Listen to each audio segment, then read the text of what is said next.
What if I told you that millions were paid out for a solar project that never produced a single watt of electricity? What if I told you that one man walked away richer than ever while the country stayed in darkness? In 2008, a Transparency International director announced that Zimbabwe was losing 5 million US dollars per day due to corruption. Welcome to the show. Today we are going to be talking about how tenders in Zimbabwe have become a new tool for looting, and a story of one man clearly represents how corruption is being done in Zimbabwe, and how the tendering process is being used also to facilitate looting for political elites and their cronies. Okay, why does this matter? It matters because corruption is not just theft. Corruption, it steals from hospitals. Corruption steals from your schools. Corruption steals your future. And the story of Wicknell Chivhayo, it reveals how deep the rot goes. And also it reveals the system that created him and the system that also protects him.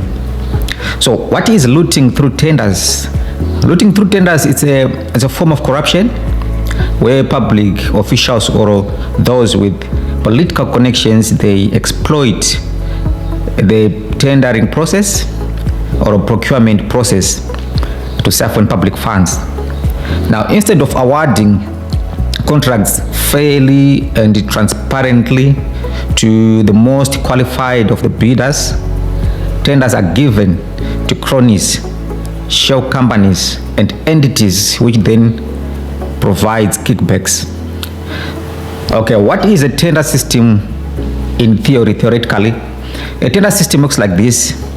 Government tenders are meant to be fair, a very fair way of doing business. The government needs a service, say building a road, supplying electricity, building hospitals, and private companies bid to provide those services and various products as it may be. And the best bid must win. It's supposed to be just as simple as that. Now, but in Zimbabwe, this system has been hijacked. It is no longer about capacity or quality, it's about connections. They have become the easiest way for the government to siphon public money. Now, key tactics that are often used to achieve this, the first one is inflated contracts, where the bidders charged way above the market level of the project. Now, we have seen this recently with the revelations of how the country was made to pay over 1.1 billion rands for products for the last Zimbabwean elections. Those products were worth 360 million, and the country paid way above what is reasonable for those products. So that is one way. Another tactic that can be used is cost to projects. So funds are disbursed for projects that are never going to be executed. I'll give you, for example, using the story of Wicknell Chivhayo.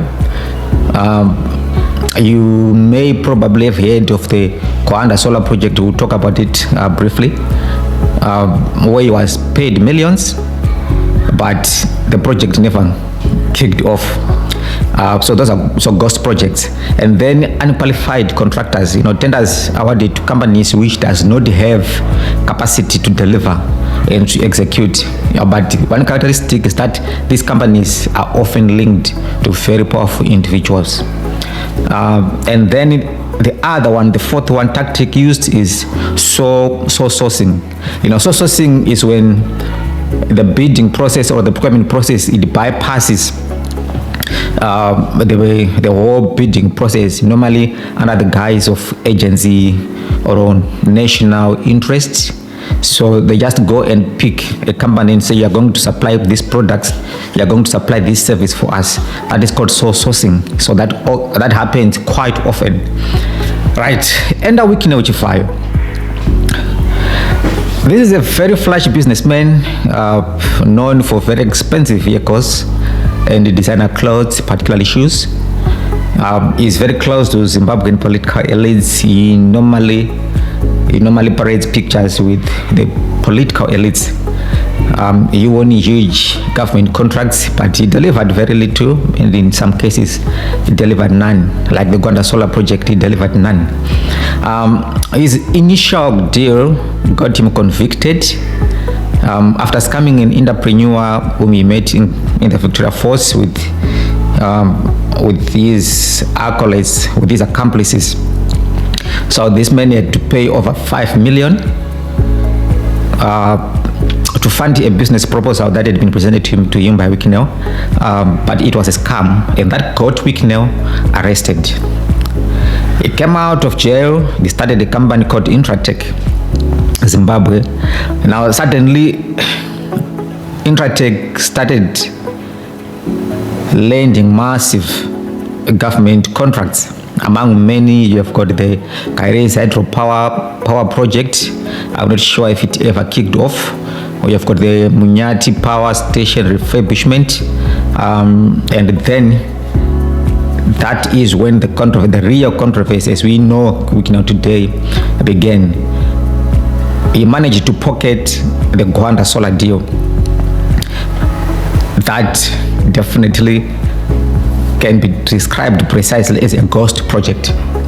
Now, in 2015, Wicknell Chivhayo's company was awarded $173 million to build a 100 megawatt solar plant in Guanda, or solar farm as they are known, solar farm in Guanda. It was paid 5 million at least as an advance. That was before laying even a single brick on the ground. And what happened then after receiving that amount of money? Nothing. There's absolutely nothing. The site still looks like a bushland today. No solar panels, no progress, just silence. So no solar farm was built, no one was punished for it, and no accountability for all the money. And how did this happen? Government gave him a contract without proper vetting, I would like to believe. He had powerful friends in very high places. He used connections instead of competence, because if he had competence, he would have delivered. We have companies in Zimbabwe who are in solar projects, and they are delivering, they are doing very well, but not in the case of Wicknell. That's not how he rolls, that's not how he operates. So in the way that he operated this deal, where are the signs of tender looting in this? Let me tell you, they are all over the place. They are all over the place. In the way that he operated this tender, I can say classic signs of tender looting are very clear. Number one, you have got advance payments without delivery. That is a sign. Contracts are awarded without open bidding. They were not bidded. That contract was never bidded. I would like to believe. Number three, companies that don't have capacity, they win the bids. They did not have capacity to deliver. They did not have capacity to deliver, and that explains why they didn't deliver. And then you have got winning tenders based on connections, not qualifications. And when things go wrong, there is no accountability. No one is sent to jail. No one is jailed for it. Now, his proximity to power, it means he is almost untouchable. So, who is going to investigate someone protected by the same people who benefit from the same system? No money was ever recovered, and no money is ever going to be recovered. Now, the bigger picture here You see, Wicknell's case is just one case of a bigger puzzle. It is not just about one man, it's about a system where public funds are captured by elites. Meanwhile, while this is happening, the rest of the country is suffering. Load shedding, crumbling hospitals. You go to Zimbabwe today, people don't get health care in Zimbabwe. You go to hospital, it's a death sentence, you die. Not because of the incompetence of the medical practitioners, very competent medical practitioners, but there are just no resources. Unfinished roads. The one road that has been being paraded as exemplary of how the Second Republic is doing a great job, the Bed Bridge to Harare Road, up to now, the road is still unfinished after many years. But here is a shocker. There is always money for tenders. Those who have been following events, you have been seeing a lot of presidential projects. There is always money for tenders. To make matters worse, there are ministers responsible for these sectors, by the way.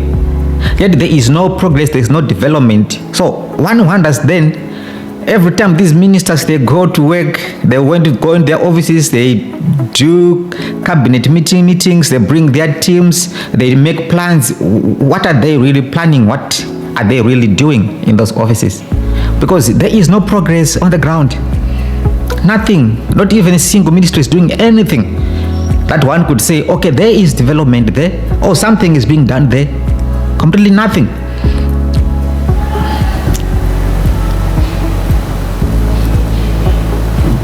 Nothing.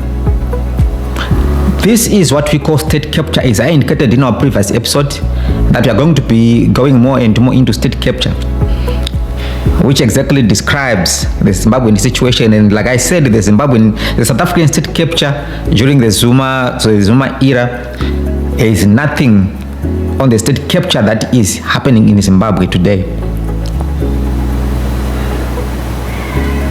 Private interest in Zimbabwe have completely taken over public interest.